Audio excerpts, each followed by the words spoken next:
Olá pessoal, me chamo Paulo Maron, sou urologista, estou aqui novamente com a doutora Caroline Nagano, cardiologista e médica do esporte, e vamos falar novamente sobre um tema muito especial.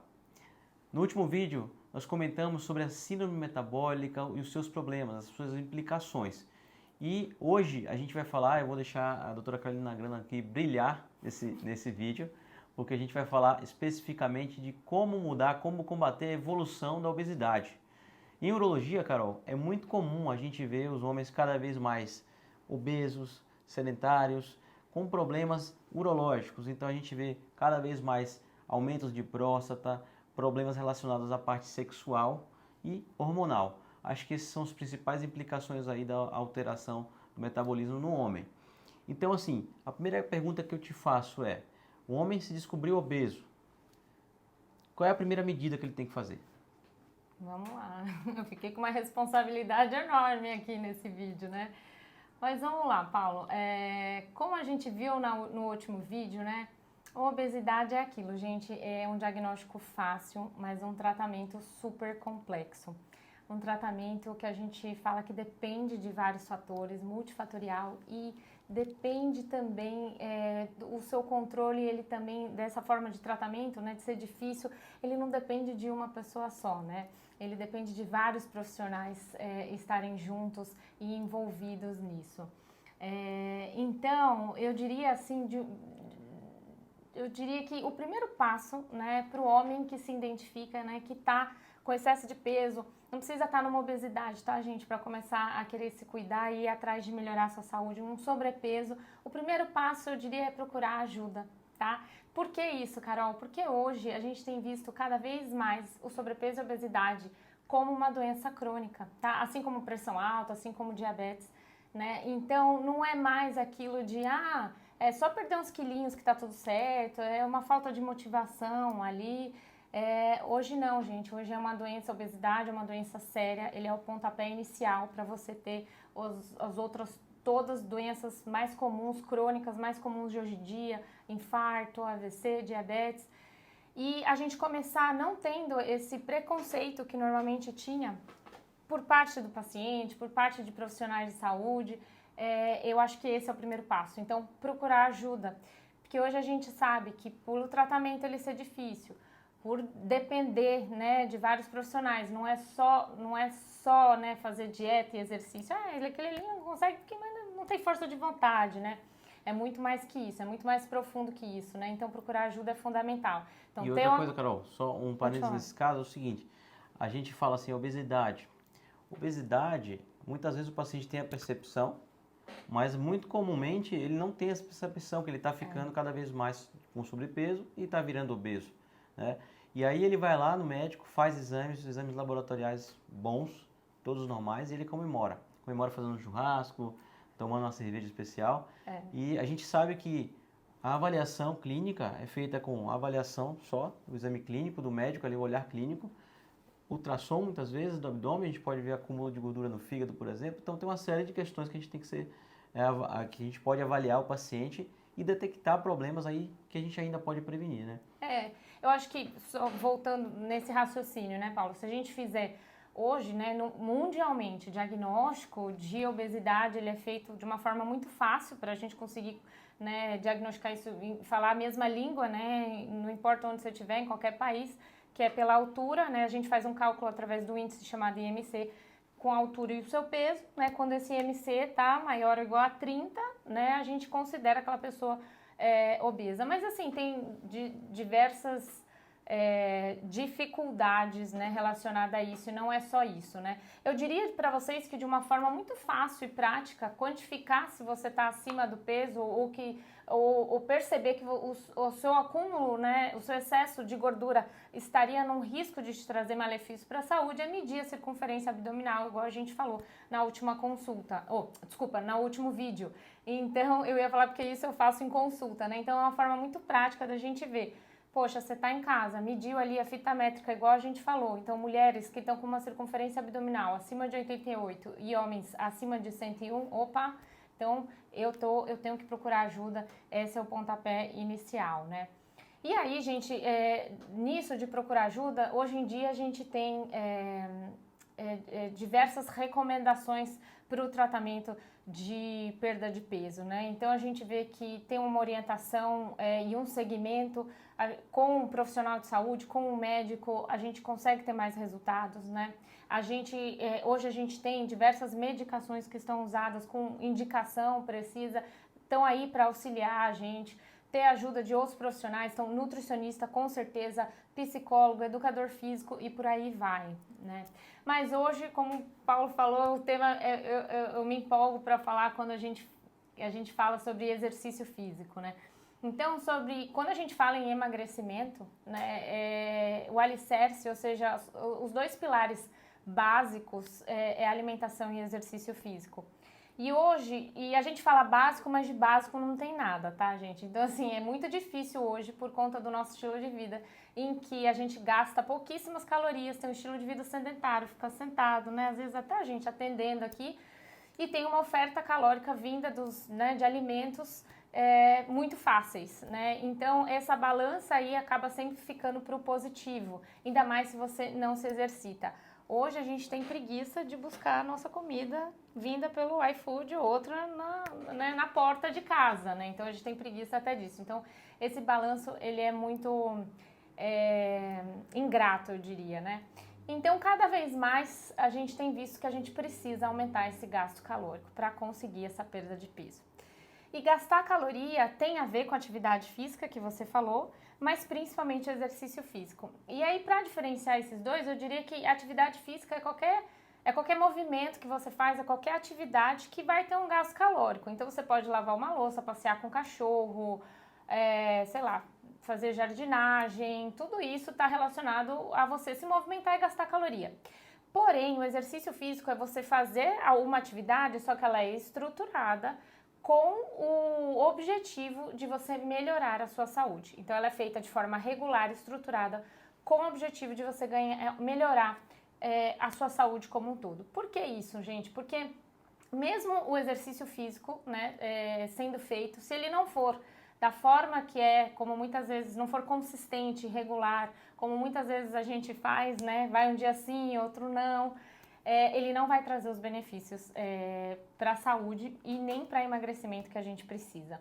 Então hoje, se eu fosse falar para vocês, né, o que hoje a gente tem como objetivo de exercício físico, para melhora, né, de saúde, de uma forma geral, e condicionamento físico, a gente pede para as pessoas se exercitarem mais do que 150 minutos por semana, né, de atividades que a gente considera de moderada intensidade.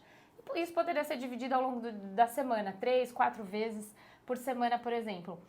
Já para emagrecimento, gente, não se assustem, tá? Mas já para emagrecimento a gente tem em diretriz, né, que a nossa meta seria 300 minutos semanais de atividade moderada. Isso vai traduzir aí em umas 5 vezes na semana de 1 hora de exercício, né? Então, às vezes eu falo isso, né, para os pacientes, eles falam, nossa, doutora, deve assustar, com tipo, certeza. Nossa, tal. E eu falo, gente, a gente não precisa começar pelas 5 vezes, né? Então, a gente sabe que alimentação e exercício são hábitos a gente precisa ir devagar, tem toda uma técnica para mudar hábitos que a gente pode depois conversar em outros vídeos. A gente pode começar devagar e isso ir aumentando até você chegar nesses 5 vezes na semana. Mas o fato é que hoje a gente gasta pouca caloria. Então, emagrecer sem fazer exercício, ela é possível em um determinado momento e no início, mas em algum momento você vai precisar associar isso, né?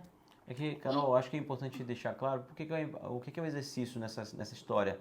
O exercício vai manter nosso metabolismo em outro ritmo, né? Então, tudo que a gente vai consumir ou que a gente vai deixar de fazer, digamos que passou uma semana, você tem aquele ritmo já frequente, mas aí você parou de fazer por uma semana, você não vai ter um prejuízo, porque seu organismo está trabalhando em outro ritmo, né? Então, essa é a importância de você manter o seu contagiro aí, né, rodando mais rápido, né? É o motorzinho do carro que eu falo para os pacientes, né? Que a gente vai melhorando ele conforme o tempo passa. E aí, o que isso traz de benefício e facilidade para o seu dia a dia, né? Quando você tem um motor de carro, que é um motor de um carro mais potente, o que ele precisa, às vezes, mais para andar melhor? Mais gasolina, mais combustível, né? E daí que vem a liberdade da alimentação. Quem se exercita com uma certa regularidade, e consistência e numa intensidade boa, gente, dá condições e uma liberdade para a gente comer um pouco mais, porque a gente gosta de comer, né? A realidade é essa, comida é prazerosa, a gente não come, teoricamente, a gente não come só por prazer, a gente come para se nutrir, mas lógico que a gente tem a nossa parte de alimentação prazerosa, né? E aí, esse gasto que a gente dá condições da gente comer um pouquinho mais do que a gente gosta, de ter prazer, né? Porque se a gente só restringir a nossa alimentação, fica muito difícil da gente conseguir sustentar isso ao longo do tempo. E as pessoas costumam daí desistir, né? Chutar o balde, desistir. E eu tenho um paciente que, por exemplo, não sei se você aí, mas tem muita gente que nem começa uma dieta, eles chamam de dieta, eu nem gosto de falar esse nome, né? Mas uma dieta por conta de, porque eu não vou parar minha cerveja, doutora, eu não vou parar minha cerveja, então eu nem vou fazer, né? Não vou fazer dieta, eu gosto de churrasco, eu gosto da minha pizza. E a ideia de uma alimentação saudável, né? Até para quem quer emagrecer, é você poder comer um pouco disso, né? É você poder ter essa liberdade. Lógico que a gente não pode ser tão permissiva. A gente pode comer, mas a pessoa tem que ter a consciência que se ela quer emagrecer, se ela precisa melhorar a saúde dela, ela tem que comer numa quantidade diferente, numa quantidade menor, numa frequência por semana menor, né? Então eu costumo falar para os pacientes, tenta aplicar de uma forma, uma regrinha de 80 para 20, né? 80% você come uma alimentação saudável no seu dia a dia e deixa os 20% para você fazer uma alimentação um pouco mais prazerosa. Dentro desses 20% também não adianta chutar o balde, né? Tem gente que aí chega no final de semana e quer comer tudo como se não houvesse amanhã. E assim, me corrija se eu estiver errado. Isso é muito mais no início, né? Quando você adquire o hábito, aquilo ali se torna a sua rotina. Pronto. Então, inclusive assim, a toxicidade daquela alimentação, ela vai saindo do seu corpo, né? E vai mudando a sua forma de pensar, a sua percepção sobre o que é alimentação, sobre o que é atividade física, o exercício físico, etc. Exatamente. É isso que eu falo que eu não gosto de falar de dieta. Por quê? Porque não é dieta. Porque dieta dá uma sensação de início e fim. É uma mudança da sua alimentação. E essa mudança, muitas vezes, acontece gradualmente. Por isso que com orientação, a gente consegue mais resultado, né? Porque quando a pessoa, às vezes, faz sozinha, a tendência é ela só tirar a comida, restringir, e aí não conseguir sustentar isso, ou daí ficar com fome, partir para belisco, ou partir para doce em si, mas a ideia é isso, é uma mudança da sua alimentação. E é engraçado que eu falo para os pacientes, você vai se acostumar a tirar um pouquinho do açúcar, aí diminuindo isso. O nosso paladar, ele é totalmente mutável, gente. Para açúcar, então, você percebe, às vezes tem vários pacientes que falam, gente, eu não sei como eu tomava um suco com tanto açúcar, ou isso, porque vai mudando mesmo esse paladar e a gente vai habituando isso, né? Mas a mensagem aqui, né, para perda de peso, para a gente prevenir, acho que para tratar até, né, e prevenir o ganho de peso, que esses são os dois pilares que são fundamentais e devem andar juntos. Essa é a melhor forma de emagrecimento. Você fazer uma reestrutura da sua alimentação fazendo exercício físico. Porém, mesmo fazendo esses dois, tem gente que não perde peso, né? Então, o que a gente costuma ver? Que às vezes, né, como dados, a gente tem até já teve, né, um Vigitel, que é uma pesquisa que é feita no Brasil, que o índice de sedentarismo estava diminuindo, ou seja, mais pessoas fazendo exercício, mas o de obesidade não, né? E aí, muitas vezes, quando foi se ver, né, avaliar isso, é porque da pessoa, ela começa a fazer exercício, aí no subconsciente ela entende que ela pode comer mais, né? Sendo que ela já comia de uma forma desorganizada. E esse exercício, gente, quando começa, às vezes ele não tem um gasto calórico suficiente ou ainda não deu tempo para te trazer o resultado. E a pessoa começa a comer mais. Não, eu posso comer, eu já me exercitei, eu posso. E a verdade é que esse cálculo daí não bate, né? Então, isso é muito comum, né? A gente vê na prática isso muito comum. Esse é um papo muito interessante, que a gente poderia passar horas aqui conversando. É verdade. Né? E assim, eu queria agradecer a participação da Carol aqui nesses vídeos, que assim, enriqueceu muito nosso conteúdo. E falar para vocês que a chave é sempre prevenção, pessoal. Então, antes de qualquer coisa, procure um médico, uma assistência, né? Chegue para o seu parceiro, sua parceira e fale, olha, o que você está achando? Estou com algum problema que eu não estou enxergando. É importante vocês terem essa consciência, tá? Então, espero que a gente tenha trazido esclarecido algumas dúvidas de vocês e que esse vídeo possa contribuir para o seu dia a dia. Um grande abraço a todos. Tchau, tchau.